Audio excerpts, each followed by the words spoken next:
Hey, what's up? I'm your host, Bob Thompson, and welcome to Unleashing Greatness, the #1 show for people who are ready to finally start or scale their own business and do it successfully.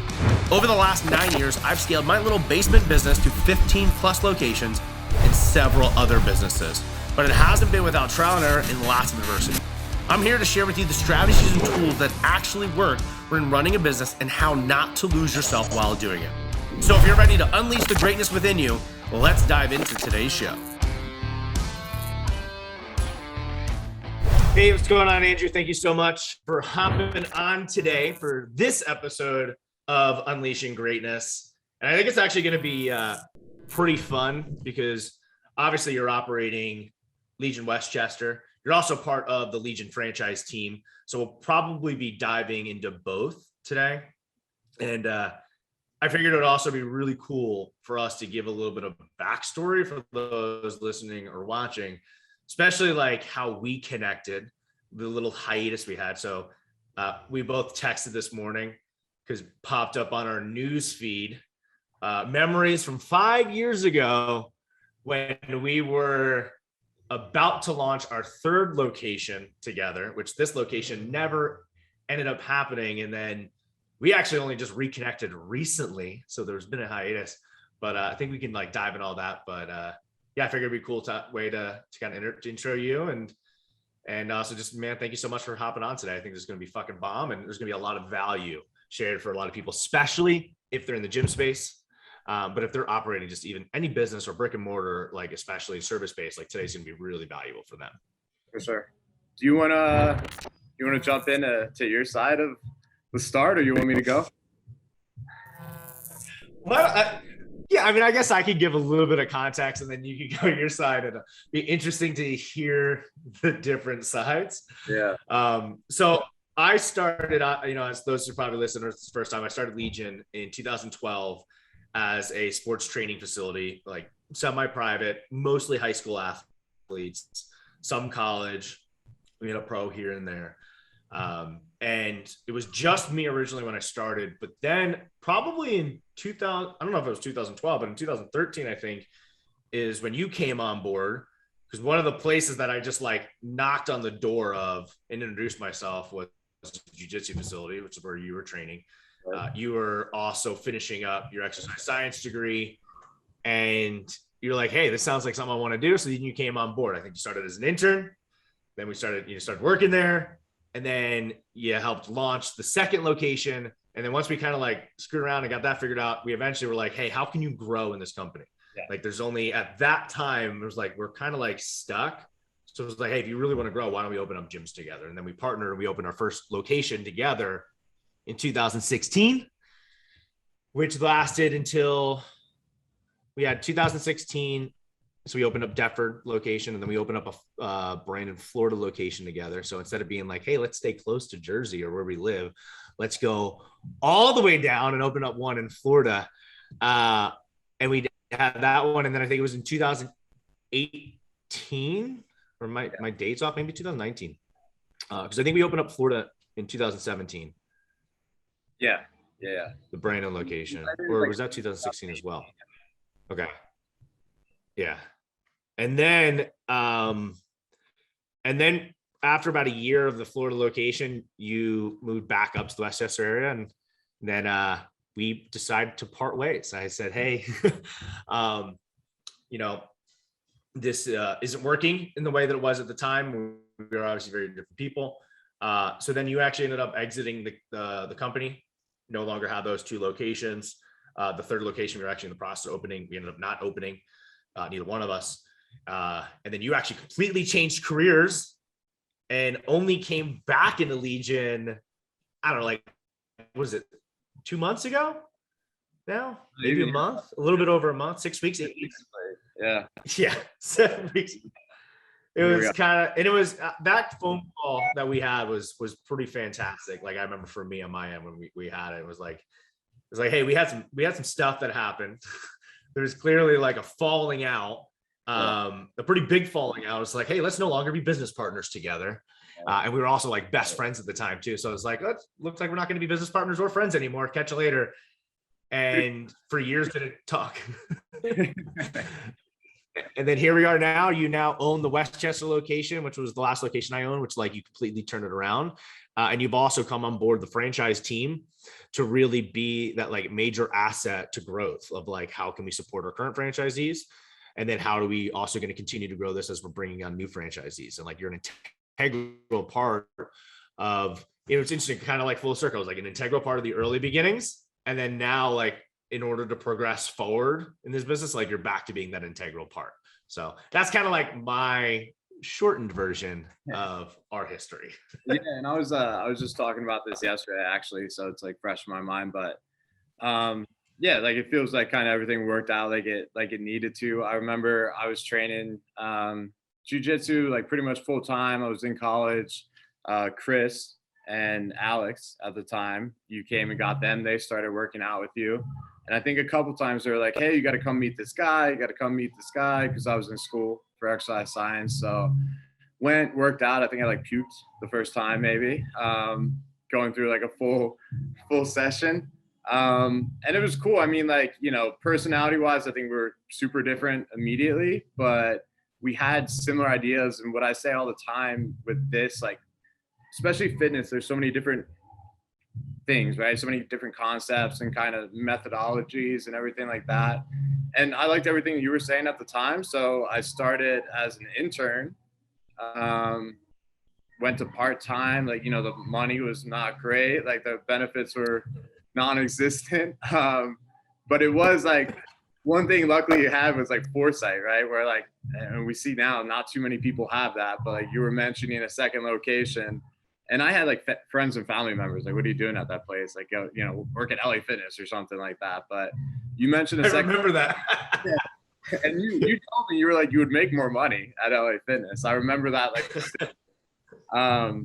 but you kept saying a second location, and like, being not completely an idiot, I was like, well, there's him and then there's me. So if there's a second location, he's going to need somebody to go do that. And Westchester, then, yeah, we did pretty well. I mean, we figured out kind of the format and everything as the business changed. And then you did Wilmington, and it took off from there. And you were paying me too much. So because we were, you probably didn't really know how to structure that at the time. And I was doing fine for where I was. And I remember, yeah, I mean, it was kind of like constant growth. So like the opening a gym together thing was like, I don't know, you might have told me one day and I was like, let me think about it. And I said yes, like the next day or something. And I went home, I had a drink. I called Chase and said, hey, like, these credit cards I have for like 2,500. And they were like, yeah. I was like, you make them like 10 grand each. And they were like, yeah, no problem.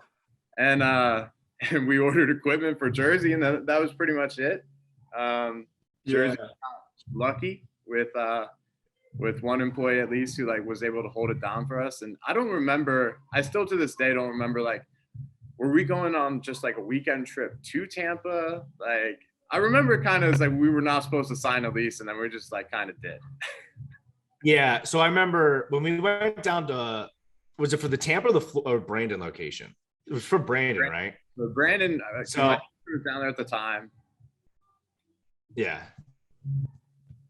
Yeah. When we did Brandon, I remember like we're, having our gyms in the Northeast, I would know people that have gyms in super dense cities out in like the West Coast, like Cali and stuff. And then just from their demographics of where they were, just the differences in the business. They were like, they had way more people than we did, even though like our gyms were like packed. I think that the peak of Wilmington location, when I owned it, we had like, or Newark was over 500 members and Wilmington was over 400 members, just members, not like new front end trials, challengers, all that stuff, like members. But then I would talk to people in Cali and I'd be like, what? Why is this? I was like, oh, it's because it's super warm. There's just way more people that live there. Yeah. And then I, for Florida Brandon, I really wanted to be able to ride my Harley like year round. Being in Jersey and PA, I couldn't ride it. Being like, that was one of the first stops we made in Florida. Was we went to that Harley store like along the highway. I think did you buy one, or you were like close to buying one? I didn't. I was close to buying one. I didn't buy one that year. I shipped down one of my bikes because I think I might have had two Harleys at the time. And I shipped down like the one I didn't ride as much instead. But yeah, no, and then I don't think we were intending on signing a lease though that weekend. And we actually, it was interesting because we had called somebody in advance, like, hey, we're thinking about opening up a gym out here. Yeah. Here's these other locations we have. We want to come take a look at these properties. And then when we landed, the person never got back to us. They just completely ghosted us. Yeah. So we ended up just pulling up LoopNet, looked at places for lease, went and found this place that used to be a former gym, talked to the guy who's super cool. And I think we went just to look at properties, got stood up. We're like, screw it, we're here. Let's look on our own. We found a property, price was great. And I think by the time we were heading home, he was sending us the lease. Yeah. Yeah. And if it was 5 years ago when we posted that, like popped up on Facebook today, that means it was November in Pennsylvania. And we went down to Florida and it was probably 85 and sunny and we were having a good time. And like, yeah, why not? I mean, at that point, we definitely thought that, we'll talk about today. Like we thought we could just not fail and just open and go and open and go. And well, and I would say we kind of were having that track record, at first. But so this was the one that popped up today was for when we were going to open up Tampa, because I believe we opened up the Brandon location in December of 2016. If I think I remember correctly, we opened up, I don't remember when we opened up Deptford. I think Deptford was January-ish of 2016, I think. I'm pretty sure that was when we signed the lease, because we were just like, we didn't know the difference. We were just calling it Tampa at the time. So I think that was when we signed the lease for the first one, because I remember we literally posted that. Oh, that picture from that hotel we stayed at on the water, and just posted we're gonna open in Tampa, and just flew home that day, like not knowing really how everything was gonna work. But yeah, no, you're 100% right. So yeah, because then we opened up 2017 or whatever for Brandon. Yep. And then it was shortly after it was close to about a year within the first year of us opening Deptford together. Mm-hmm. Because I think, I had Newtown Square, Westchester, then the third location, Wilmington. And then we opened up Deptford. I might have opened up one more location, and then we opened up another location together. That's right. Yeah, we were just like going to check it out. We thought, and we got like stood up. That's my little puppy running around. So, but yeah, and I think though that a couple things, I don't necessarily think we got lucky, because when we opened up Florida, we had a marketing strategy that worked. It was a super dense area, and actually how we launched it, I think it was much different than how we launched a location now. But back then, our sales strategy was when we were doing like the large group orientations. So we'd run ads, we'd tell everybody to come to this night of the week, and we would sign people up. And that's how we launched the Brandon location. We both still lived in the Northeast. Yeah. I think the pre-opening, I would fly out once a week. We'd run ads, we'd send everybody to the group orientation. So I'd fly down like once a week. No gym setup. And I think once we did that, no gym setup, like empty warehouse space, like no flooring down, no paint on the walls. Like people were walking in here, we're selling them into this, fitness program. Like, hey, come join our 6-week challenge. And they're like, are you just gonna like fold up and turn shop and take our money and go away? It's like, no. And we actually opened, our closing rates weren't great, compared to what we were doing up in the Northeast, but we still opened with like almost cash flow positive, if not cash flow positive. But it was at that point when I was like flying down, we were like, we can't operate this gym living up here. Somebody has to be down here. And that's when then you moved out there.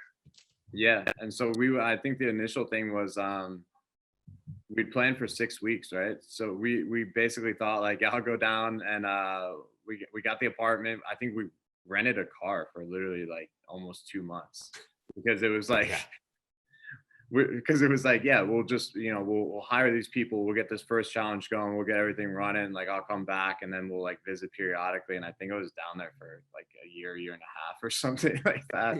And I had my current girlfriend who I lived with, we were already dating, so it was like very much not in the plans. But but also it was, it was fun. I mean, I say lucky in the sense that like we look at it now and we know how much we could have done differently. But like Oh we yeah. knew what we were doing to a degree. But like, we were fortunate to get as far as we did, knowing like how different we could have done things looking back. Yeah. So I think that's kind of like, as we were a little bit talking before the call, then versus now.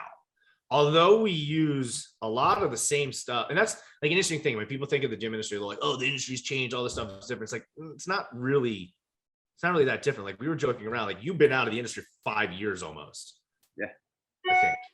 And then you came back doing the same stuff that we did back then, and then doing the things that we didn't do. And it's just absolutely blown up the Westchester location. Like you 4x'd it or something within a 30-day period of that location from doing the same stuff we did back then and the stuff that we should have done and we look back and we could do better just doing that. So I think that would be kind of cool to kind of talk about like the mindset you had back then of what like worked and didn't work. And then like now coming back into it, kind of like how you approach it differently. I think that would be really cool, especially for like the gym operators out there.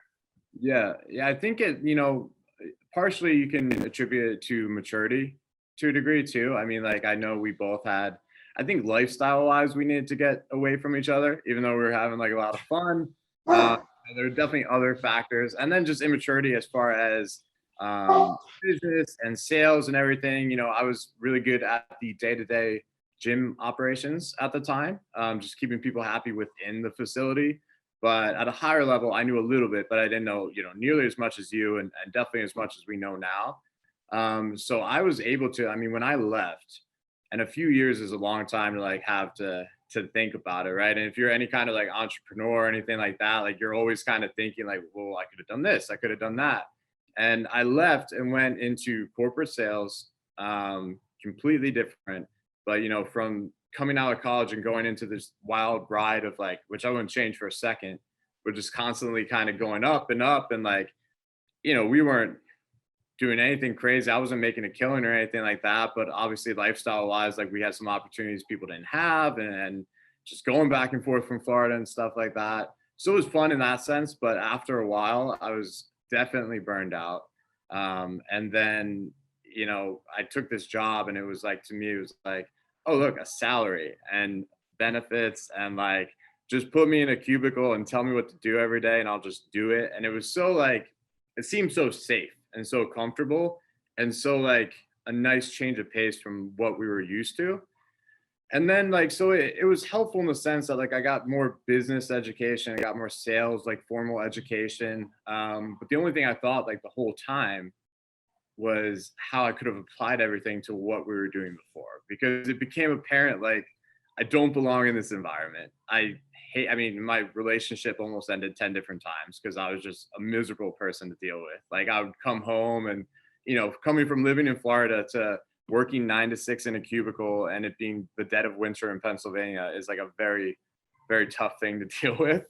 And then all the stuff that like we never had to deal with before, the boardroom meetings, the like sales managers, people just, hammering numbers at you and stuff like that. And it's a different environment. So the entire time, really, I was thinking, learning these new things, selling big ticket items. Like our big ticket item is $500, right? And so when you start selling things for $25,000, it just, your mentality shifts, and it's kind of like that fake it till you make it thing, where until you're there, you're dealing with it all the time. You can't have that confidence. But of course, like when you go back to these smaller sales, it's like not a big deal, right? Like I'm used to dealing with all these, like I had a contract with Fox Disney at one point. Like that's, Susie Joe from the neighborhood is not going to intimidate you if you're dealing with people like that all the time. So it's like, it's like further exposure and experience. But like I really did always have an eye back towards, and I didn't know if it was going to be Legion, but like fitness or something that I could use all that, but I would be actually like a happy person, and my girlfriend could tolerate life. And, I wasn't just dreading every Monday and like looking forward to every weekend. And I'd started online personal training as just kind of getting the itch to get back into something. And it was like around them where you just like reached out randomly and just seemed like really good time. And yeah, I think that was the thing. Like a while back, I was constant growth, and it got to this point where to really scale, like you needed to do something different for the business, and there was nowhere for me to go. And now it's just the perfect time, the perfect combination to come back and really have a role in like taking the next steps and everything. But as far as the methodology, like the first thing I did coming back to Westchester was, yeah, just stop everything we were doing and change it back to what we already knew worked, which was everything we did those years ago. Yeah. So I think like before we even dive into that, I think there's actually like some really good stuff there was, yeah, when we were really like scaling Legion, you know, and it was the early days, like neither one of us had business background. We didn't know what we were doing. We knew some stuff worked, and we had some coaches that like would teach us how to do things, and we would just go and implement. But yeah, like looking back at it, knowing all this, the sales knowledge we have now, the marketing knowledge, the business operations, the finance knowledge now, how like different things would have been. However, all those things had to have happened to get us to where we are now and to get the business to where it was. But I think what really allowed it was we were passionate about it. We were having fun. So like the growth, it was like, we'll figure this out as we go. Like we don't have to have all the answers now. And I think that's what hurts a lot of entrepreneurs is, and especially like gym owners, is they're like, I need to know what's going to happen 12 months from now. I need to know what's going to happen 3 years from now. It's like, things are going to change. Here's the basics that we need to do. And, you know, when you kind of start, when you have the marketing figured out and you have like the sales to a degree figured out, and you know you're good. Like for us, it's one of the things I actually look back. Like we were always, the delivery, the training, the service that we provided was always like great. So that was not an issue for us. We were, you know, better than I think the average person doing that. So that was always done. And I was like, all right, we're putting the marketing and the sales component together. We were going to figure it out as we go, but we were getting traction, and I think it's because we were passionate about it. We had the right mindset. But yeah, like I think that's a big thing for gym owners or any business owner. Like, yeah, if we sell our 6-week challenge, it's $500 to join the gym. So whereas other gyms, boot camps are like, hey, here's a free week.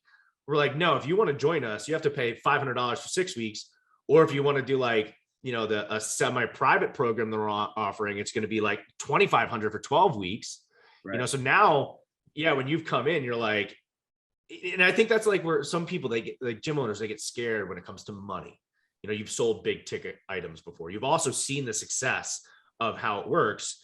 So for you, it's like coming in, you're like, yeah, $100 plus a week for semi-private training, $500 for 6-week challenge. Like we're not giving discount. Oh yeah, like normal high rate, you know, weekly payments for memberships. Right. You know, that hasn't been an issue whatsoever. And I think that like for sales component, that's really important is like you're exuding the confidence into the prospect that's coming into a gym like this. Like they're buying, you know, there's 3 things that they're buying. They're buying like, hey, will this program actually get me to the solution that I want? You know, will it solve my problem?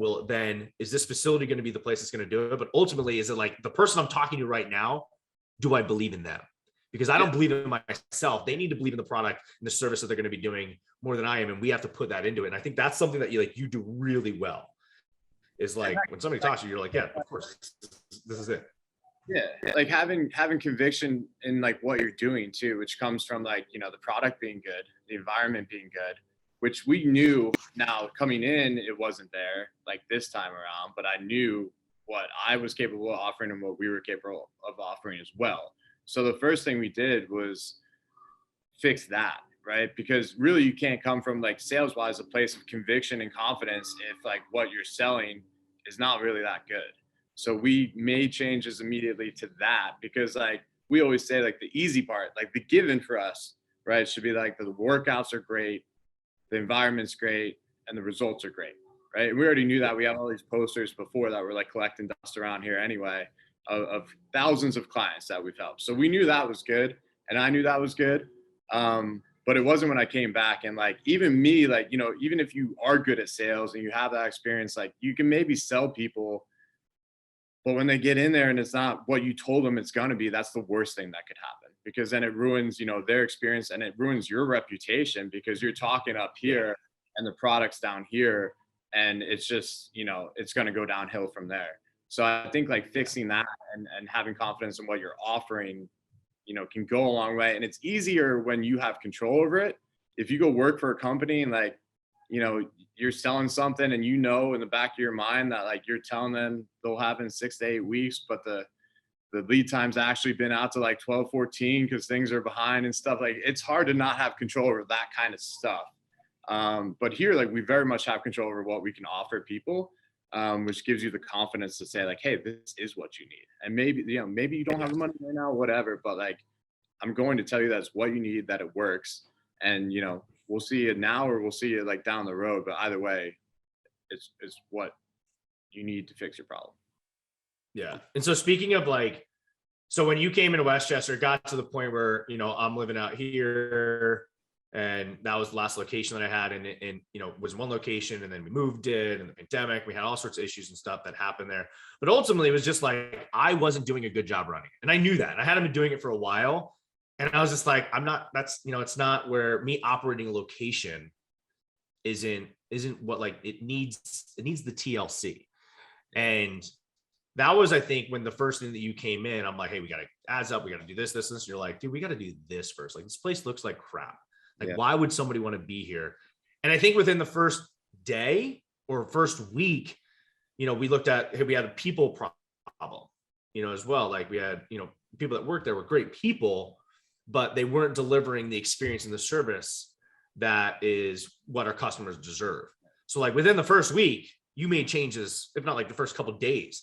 That was like the first, you clean the place up. You're like, it looks like crap, so I'm gonna make it look good. That's a really important thing for like gym owners. If you think you're just gonna have your gym in a warehouse and it's gonna look like crap, like that's gonna be impacting the value you feel to even offer to people and the people are willing to pay, and also stay and refer. But also like you immediately cleaned it up, you hung up the posters and stuff like that. You cleaned up the place so it actually looked great because it's a beautiful facility. Yeah. But then you also went to the other big issue, which is the people. It was like, hey, if we're gonna grow this, if we're gonna even bring people in, I don't want to just have it leaking out. Like I think the average churn in gyms is like 10% a month, which is insane. You know, you're like, hey, why am I going to spend all this time trying to sign up new people if they're just not going to stay and they're not going to be happy? Right. So you're like, hey, we're going to correct this, and you did that immediately. Yeah, I believe I think the second day we made 2 staff changes. The first day I made a lot of facility changes, and what I kept saying to you was, you know, Westchester was a gym that it was our second location. So it's been exposed to the market for a long time. So people already have pre-existing ideas of what this place is, or maybe of what it was before and what it turned into. So the question always is like, you know, the easy thing to do is spend a bunch of money, open a new gym in a new market, create some excitement, and get people through the door initially. Once you've been around a while, I feel like, and you've kind of gone through that process and everything a few times and changed it a few different ways, it's harder to get a second shot with people, especially people who like you've essentially wronged by, you know, diminishing the product that they were initially offered, which is like the easiest way to put it. And that's kind of what was happening. So for us, it was like a physical representation of change. As soon as I came in the door, like they knew that somebody new was taking over. Some people knew me, which was good. A lot of people did not. So I thought by, you know, look, I'm making facility changes, I'm making staff changes, like we're taking this seriously and we're uprooting everything and just reverting it back to what it should be, was going to be impactful. And I think it was, and some people jumped back on board immediately. Some people needed to see a continuation of that. And we're still trying to offer that. I think as we go, you know, more weaknesses are showing themselves as we get stronger in other areas. So we have to address that all the time. But I think just anything, especially when you're that far gone, to show people like, yeah, we're immediately switching things up, can go a long way. I think that's huge, because whether you're just opening a gym, like speaking of like, hey, in the beginning when it's new, people love new stuff, you know, so it is easier, especially like with our you know, our marketing style, like getting leads and new people isn't a problem for us, especially when you're opening and you're new, and you can really set yourself up for success for the long term based on how that delivery is, how the experience is, and continuing. I think Orange Theory, for the most part, like they're one of the best gyms out there, especially as a franchise. Like they're amazing. Right. But they sign up almost all their members in the beginning. Like that's the bulk of their memberships happen. And then I think it's like kind of just like slows down. And it's actually how a lot of gym franchises are. Like they sign up a ton of people at first. So the pre-opening is huge. They might do it for months and months and months. but then after that they struggle. One of the things I love about our model is it is like, and it does get tougher if you draw on the market. And especially like Westchester's not a dense market either. It's not a ton of people. It's not like we're in Philly or in Tampa. Like there's only so many people you can market to. Yeah, there's new people moving all the time, but like with our ability, the way that we market, like you can get new people in. So at any point in time, and you can turn it around. But I think that's been a big thing, is you turn it around. But I think we kind of started talking about this yesterday. And I think that whether it's a franchise, whether it's a business and you're coming from a different thing, and even some of the mistakes, like this is the mistakes you and I were guilty of early on, is like, this isn't a passive investment. Some people think they can open up a business or they can open up a franchise and they're like, yeah, like it's already been done before. Like I just have to do a few things to be there, but you've done it completely differently. Like you're very, very present in this, and also very present with leading your team and how you're doing that. So I think that was one of the things we started talking about yesterday. I think is like really important to like dive into, is like, you can, whether you have a gym or any business, like this isn't a passive investment, at least, especially in the beginning, we should say. Yeah, especially I think with something that's so like people based, right? I mean, like you have hundreds of members that are people. So they have like needs, they have feelings, they have thoughts and everything like that.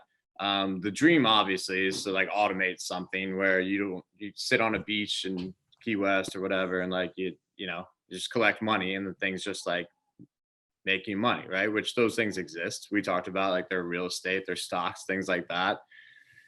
This kind of thing is not that. Like, and we tried to kind of do that to a degree, just out of necessity, right? Because we didn't know how else to do it. We know we want to open more.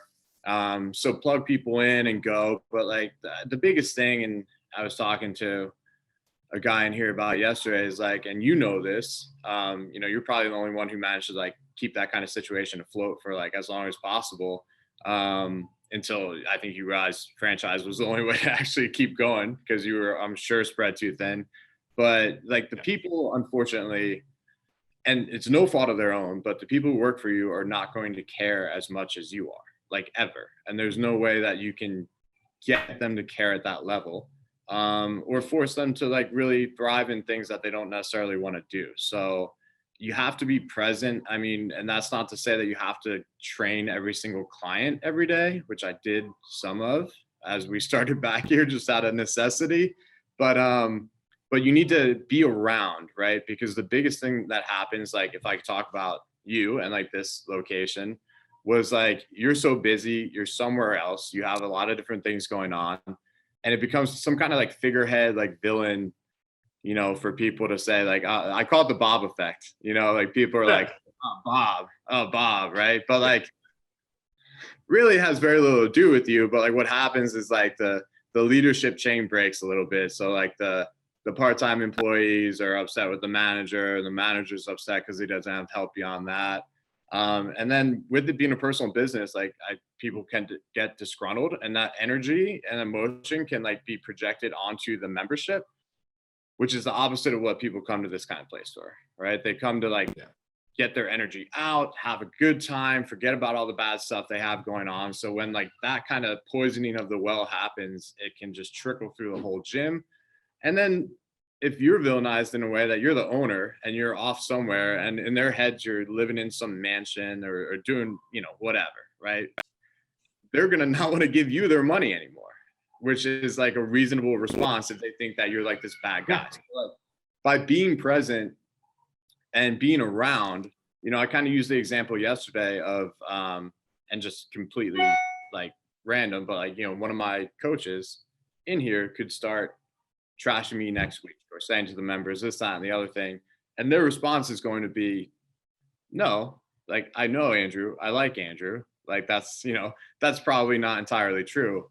So by just being available to them, somewhat, at least on a consistent basis, it makes a big difference for them, like emotionally and mentally, to feel like they have someone to go to and can reach out to if they do have problems, instead of just doing what they were doing before and leaving, basically. Yeah. And I think like, I mean, you summed it up pretty perfectly, like how it can be. And it is like, this is, if you're starting it with one location, and especially in a micro gym, like we're not talking, like micro gyms aren't going to be, generally speaking, and there's few that do, but like these multi-million-dollar operations for one location, they can be a very highly profitable endeavor, but it's going to be on a smaller scale. But you do need to have a great team and being involved in some level, whether it's when you have one location and like, when I went up to having 8, like I had a leadership team, because I couldn't be at every location, but people still want to see you there, so like for me to stay present, we had the leadership team that then, we would have the managers of locations that they would work directly to. And then we have a great online community. So like I would be present in the groups in that sense, but it's still like having that connection with your team members, and also your community that's there, I think is extremely important. And it does change as you grow, but I think that's like a good point. Like there are some people that you can get them to the point where they're going to feel that ownership, and I think that comes with transparency in the business. And then, but also creating a path for some level of ownership, whether it's a profit share, it's a vested interest down the road or something like that, or, like for the opportunity, like when we talk to a lot of our employees, it's like, hey, there's, only if I have multiple locations, eventually you could have this role, which could do this for you. But if you really want to create the freedom, eventually you're probably going to want to open up a location. And great, we have a franchise for you to do that. Right. And that's that kind of like path for growth. But yeah, like you have to care. If your team and your members don't feel that you care, they're not going to care, and it's going to radiate. And that's, I think the biggest thing is when you went in, like you flexed your give a shit muscle, like you truly care, and they resonate and they see it so fast. But of course, people were a little hesitant at first, but they're turning around but you're there day in and day out. You're communicating with your team. That was one of the cool things you told me. And I think, how people handle their leadership style and accountability. Like you have some team members you talk to every day because that's what they need and want. Yeah. And it's just check-ins. It's just like, hey, like this is going to be the focus of it. You have a weekly meeting, in the beginning of the week. Some member you check in just like once a week. I mean, you're generally talking to your employees like every day, but then like some of them you're checking in and giving like certain like instructions, so to speak, every day, getting that accountability. And I think that's missing from a lot of owners. Yeah. Is they have to be plugged in to that business and be that person that can guide their team members so their team members can be successful.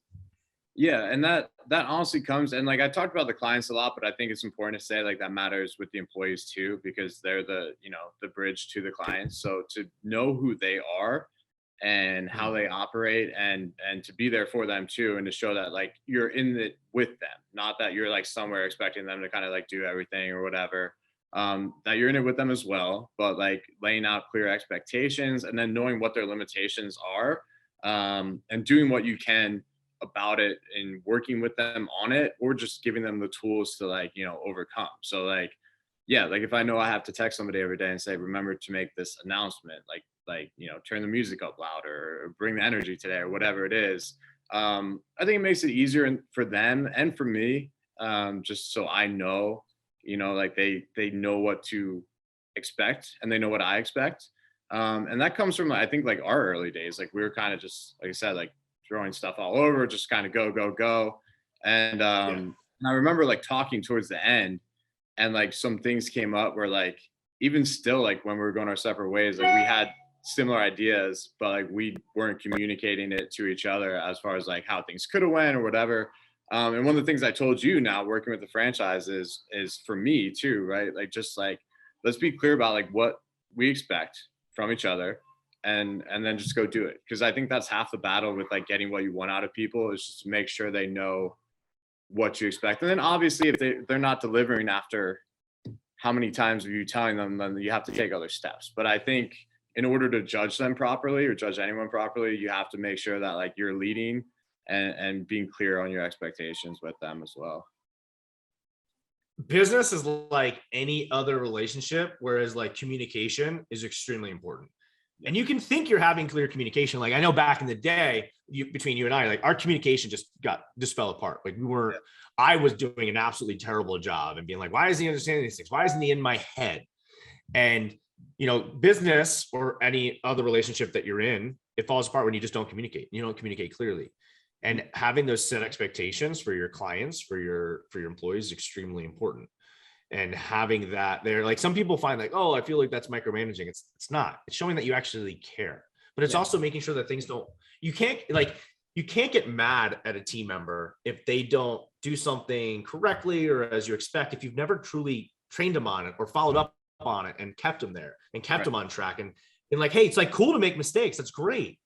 So like, I'm going to be here. I'm going to like, I'm going to coach you like, hey, here's this new thing we're doing. Here's how we do it. I would love to see you do it. You know, here's the idea. Here's how it should be done. Here's how you do it. And then you got to follow up on it. Yeah. And like, you got to follow up consistently on that thing and be like, hey, here's what we're doing. Here's why we're doing it. Like you and I, like we communicate every single day. Like we talk every single day, even if there's like checks and stuff like that. We have our formal ones, but then it's like just keeping up to date and showing that we're both on top of stuff. So I think that is a big thing. Like, how are you going to get mad at somebody, or how are you going to expect somebody to do something when they have no idea that's what the expectation was from them?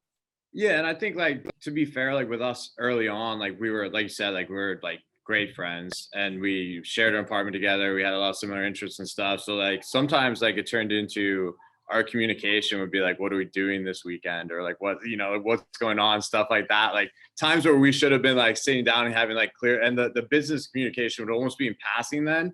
And it would just lead to a lot of confusion. So like, I think it's something we've improved a lot on now, both like, you know, between each other and then with the employees too, because yeah, like they need the proper training. They need, you know, to be rewarded, but like micromanaging versus just setting the expectation, I feel like is much different. I'm not going to stand over you and like watch you do it, but I'm going to make sure like you know what I'm expecting. And if I hear or see otherwise, then like we'll have to address it again. But it's not fair to them if they don't know, especially coming in as someone new, and then them maybe not having gotten the training like here that they should have, just because of the nature of how everything worked out. It's like, well, you're going to have the opportunity to like, here's how we do things. Here's how we're supposed to do them. You know, forget about whatever happened in the past going forward now. And then you address it from there. But yeah, I think communication is important, and I think it can like falter really easily.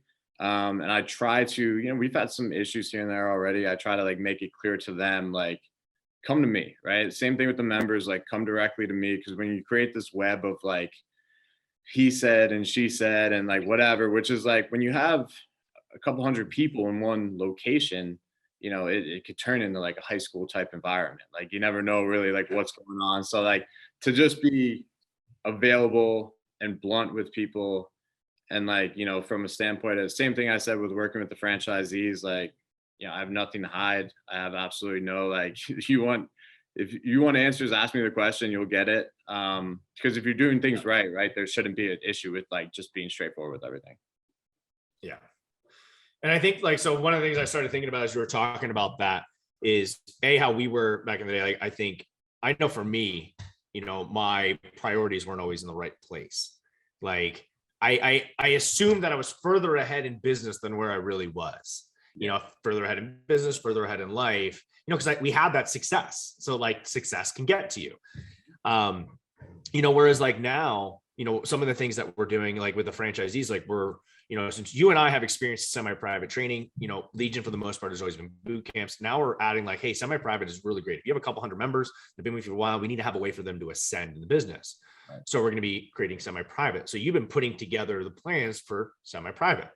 You know, so how do we do that so people can actually do it? Like for the franchisees, it's like, here's our training. Here's then the training. Like, so we have the video and the document that go with it. We're on this. We have time to digest it. We're doing it live, but it's recorded, so we can go back to it. Then we're digging in, and we, you know, it's not just a one-time training. Then the next thing we're digging in deeper, like to make it foolproof. Like, here's how it's structured. Here's the programming. It's like literally drag and drop. But again, we're going to do the training, explain everything behind it. You can go back and watch the recordings. You also have the documents that go with it of how it works. And then we're going to help you as we implement it. It's the same thing with your team, because people are probably like, well, how do you scale? If it's like, if you got to be this involved with a location, how do you scale? Right. It's having those systems and SOPs. You and I, before, we had it all in our head and just assumed, and that's where breakdowns happen. Mm-hmm. But when you're communicating to the people, you have to tell them like, hey, this is, and they have to have resources to be able to go back to, and that you can reference, and they can have, and you can train on, and then you just keep people accountable. And that's how you can continue to progress, for sure. You know, and I think that's huge. Yeah. And it's got to be like very black and white. Like we went through the stages early on where even like something as simple as hiring, right? We didn't identify who it was we were looking for. Same thing with the franchises. Like, you know, you have to identify like who is going to be good to operate what we do. And we went through those phases. We didn't know what we were looking for. We didn't know what we expected out of them. We were, kind of flying by the seat of our pants. So I think having everything laid out plainly, and I think if you're in a leadership position, it's your responsibility to really lay it out as plainly as you can. And assume that, like, the personal training is a perfect example. Like, they don't have the background in that we have. So you can't expect that people are going to naturally do things how you do them unless you show them how to do it. And I think that's a big thing. Like, way back when I started with you, programming, I learned from you directly, right? So, like, I know how to translate that. I taught Diana here. She taught it to people since then to a degree. Like, so you need to really work with people on it in the beginning. And it's not something, obviously, that's scalable if you have to be with them all the time in order for it to happen, but you have to train them in order to get to that point, so then they can take it and be successful from there. Yeah, no, that's huge. So we're getting close to running out of time, because I unfortunately have to run, and we didn't even get to some of the really juicy stuff that I wanted to get to, but I think that there's been a lot of, just when it comes down to operating, like sharing things. And, like, essentially when you took over Westchester, it was to the point where they were signing up one person a week, maybe 2 or 3 on a good week, but generally it was not consistent, which I think is how a lot of gym owners are. To now you're signing up like 10 people a week or more.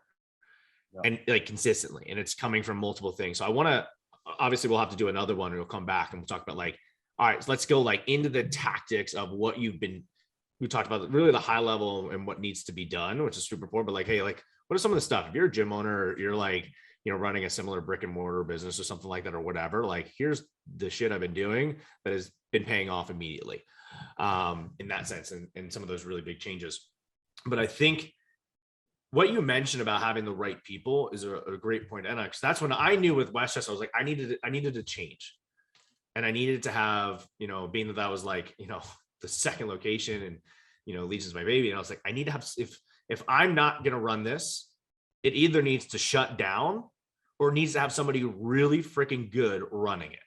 And that's where, like, we reconnected, because I was like, I can only think about one person. Right. Like, there was only one, I was like, one person. I was like, I have no idea if the interest, I had a feeling it might be there from like some of the stuff D passed on. Yeah. I was like, so let's see this happen. That's kind of like where we came back and full circle. And it's been a blast since. But as we go to wrap this up, is there anything that you want to just kind of like leave as a final note before we call it a day? Yeah, I would say, like, just in what we're talking about here, like, my biggest thing would be to, like you said in the beginning, like, have the passion, right? Like, if you're trying to do something and really exceed in something that you're not passionate about, or you don't care, it's not going to go that direction. I saw that with the career change, and I'm seeing it now, because after all those few years, of not doing it, we talked about, I was rusty. I had to, like, knock the dust off some things too, but I cared, and, like, I knew I did it before, and I knew that it was something that I could succeed in, and really just am passionate about. So I think that, like, I'm working probably right now to turn this place around, like 70 plus hours every single week. And I'm 100 times happier than when I was working 40 every single week. So I think just having that, we could go into a million things, but that would be the biggest takeaway, I think, is just care about what you're doing. And if you treat it like that every day, people will see it, and the success will come after that. Yeah. Heck yeah. Nah, perfect. Let's end on that, because I can't say it any better. So, dude, thank you so much. Obviously, you'll be on a bunch of these. This will be definitely a recurring theme. And I'm excited for people to continue to hear the success of the location. But then also for me, like, speaking a team, it's in order to do something great. Like, for me, I was like, in order to do something great with Legion, where we're going, like, I needed to have great people on it. And that's why, like, I'm super pumped for you to be on that franchise team, because now we have that, available to our current people and our future people. So with that, we'll definitely be back. Dude, thank you so much for hopping on today. You shared some absolute great knowledge bombs, and it was just super fun for me. So thanks, dude. You too. Thank you. See you soon. Hey, thanks for spending your time with me today. I made this show to help people just like you overcome the challenges and adversity that come with entrepreneurship. So if you know someone that could truly benefit from today's show, please be sure to share this episode with them. Thanks again, and I'll see you next week on Unleashing Greatness.